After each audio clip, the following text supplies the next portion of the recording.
네, 화제를 바꿔보죠. 또 택배 노동자 사망 소식입니다. 그것도 미국 나스닥 상장까지 예고했던 쿠팡에서 심야 배송을 맡았던 그런 노동자입니다.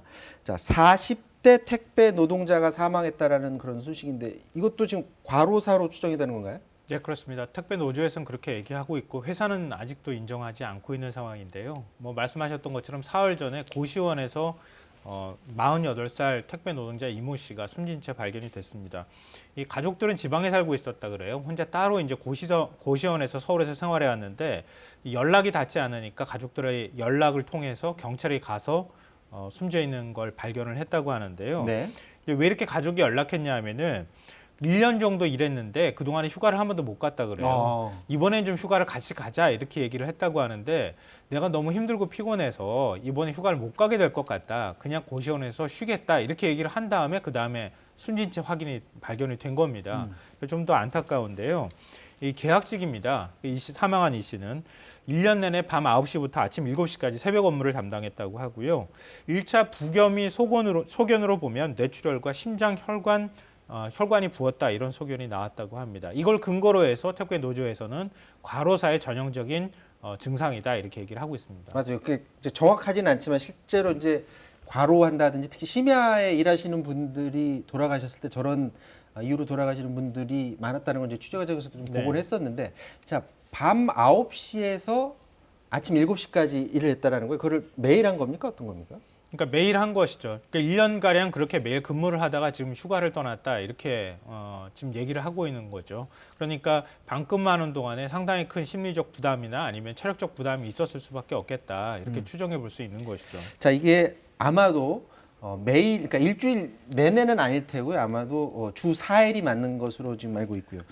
지금 그거는 회사 쪽에서 주장하고 있는 것이고요. 노조 쪽에서 또 다르게 주장하고 노조 입장은 주 4일이 아니라 주 7일 근무했다 지금 이 입장인가요? 예, 그러니까 그 회사 쪽에서는 쉰 기간까지 합쳐서 이렇게 평균을 내서 지금 얘기를 하고 있는 것이다 이렇게 얘기를 하고 있고요. 노조 네. 쪽에서는 실제 근무한 것은 주 4일이 아니었다 이렇게 얘기를 하고 있습니다. 자, 쿠팡은 지금 과로사가 아니다라는 입장인데 왜 과로사가 아니라는 입장이죠?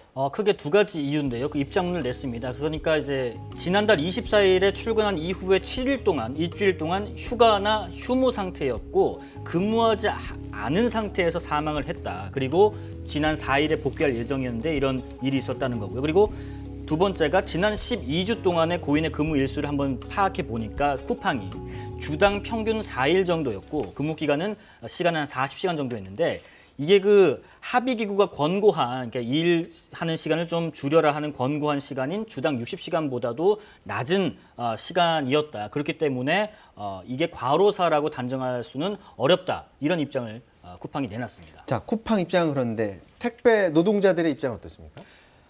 택배 노동자 입장은 완전히 다릅니다. 그러니까 일단 1시간씩 뭐 무급 휴식 시간이 있었다고 주장을 하지만 실질적으로 그 시간에 쉬는 배달기사는 없다는 얘기입니다. 왜 그러냐 하면은 이때 쉬지 않고 더 이렇게 일을 해줘야 정규직도 전환되고 승진이나 승급도 할 수 있기 때문에 실질적으로는 1시간 쉬라고 하지만 못 쉰다, 못 쉬고 일한다는 게 하나가 있고요. 또 주당 4일 근무했다는 것도 설 연휴에 고인이 1년 만에 낸 휴가를 포함해서 꼼수로 계산. 그러니까 그동안 못 쉬다가 연휴 맞춰갖고 작년에 못 쉬었던 거 조금 보태서 쉰 건데 그거를 가지고 푹 쉬고 근로시간 충분히 보장되고 이랬다라는 거는 꼼수다. 그리고 마지막으로는 그렇기 때문에 실질적으로 야간에 주당 50시간 가까이 일했을 것으로 대책위는 보고 있는 상황입니다. 자, 택배 노조의 입장 직접 육성으로 한번 들어보도록 하겠습니다. 고인은 평소 밤 9시부터 아침 7시까지 매일 10시간씩 주 5일을 일하셨던 것으로 밝혀졌습니다. 한 달 임금으로 280여만 원을 받아왔던 것으로 확인되었습니다. 야간 노동에 대한 노동시간 30%, 임금 50% 할증을 반영했을 때 최저임금 수준의 임금을 받아왔던 것입니다. 고강도 심야 노동인 택배 노동에 비춰봤을 때 이는 매우 심각한 노동 착취입니다. 1시간의 무급 휴게 시간에도 어플을 확인할 수 있게 해두어 택배 노동자들이 그 시간에도 쉬지 못하고 일을 하게 하고 있습니다. 또한 상대평가 제도를 이용해 택배 노동자들 간의 무한 경쟁을 부추기고 있다고 합니다. 자, 심야 노동자 중에 사망한 사람이 그동안 6명이다라고 지금 얘기를 하는데 쿠팡 같은 경우에 이제 과로사 대책 같은 거 내놨었잖아요, 최근에. 근데 네, 대책 지난 2월에. 내놨는데도 이후에도 지금 계속 그 대책이 먹히질 않는 건가요? 그렇죠. 그게 실효적으로 그 대책이 현장에서 먹히지 않고 있다, 자리 잡지 못하고 있다 이렇게 봐야 되는 건데요. 지난 2월에 쿠팡 측이 대책을 발표하긴 했습니다. 뭐 예를 들면 연속 근로 일수를 제한한다거나 아니면 시간당 생산량을 폐지한다. 그러니까 시간당 얼마나 많이 배달하는지 확인하는 거죠. 그리고 야간 근로 시간을 제한한다든가 이런 대책을 내놨는데 택배 노동자들이나 노조 쪽에서는 이거는 대안이 되지 않는다 이렇게 얘기를 합니다. 왜냐하면은 이 지금 계약 형태가 굉장히 다양하다고 그래요. 그러니까 임시직, 계약직도 뭐 6개월짜리, 그거부터 조금 더 긴 것, 그리고 이제 정규직 이렇게 넘어가는데 정규직이 되기 위해서는 2년 동안 근무를 해야 되는 거예요. 그리고 기본적으로 일하는 시간을 줄이게 되면 수입도 줄어들지 않겠습니까? 그러니까 고용 안정에 관한 문제와 그다음에 적정한 임금을 보장하는 것, 이게 되지 않을 경우에는 끊임없이 계속 가서 일할 수밖에 없고 사각지대로 내몰릴 수밖에 없는 게 현실이다. 이 문제를 해결하지 않는 다른 대책이 나와봐야 결국은 어려운 환경에서 계속 돈을 벌으려고 더 열심히 일할 수밖에 없는 상황이기 때문에 과로사가 반복될 수밖에 없다.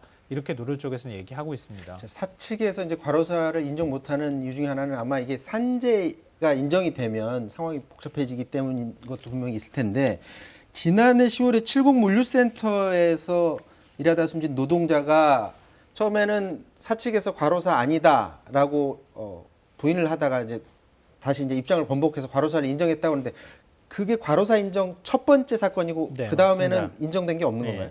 그 장덕준 씨 얘기를 하는 건데요. 이 건 같은 경우도 제가 아까 임시직, 뭐 계약직 이렇게 구분한다고 말씀드렸잖아요. 네. 일용직이었어요. 그러니까 하루 매일매일 근로계약서를 작성하고 일하는 처지였거든요. 그러니까 거기에서 계속 더 열심히 일할 수밖에 없는 상황이 됐던 거죠. 왜냐하면 또 계약을 하려고 하면 계약직이 되는 것도 어려운 거죠.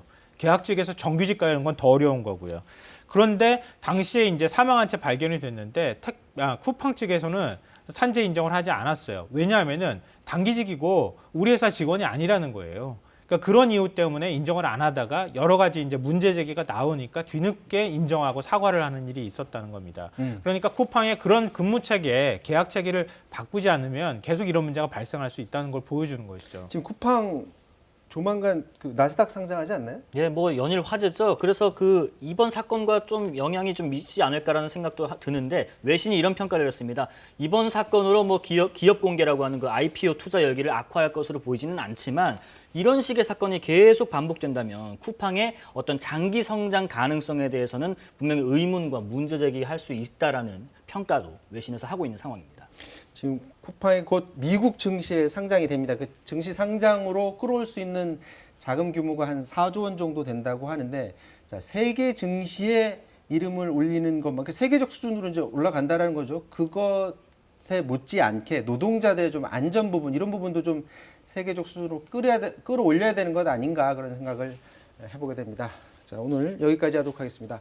지금까지 김성환 평론가, 김용준 기자였습니다. 수고하셨습니다.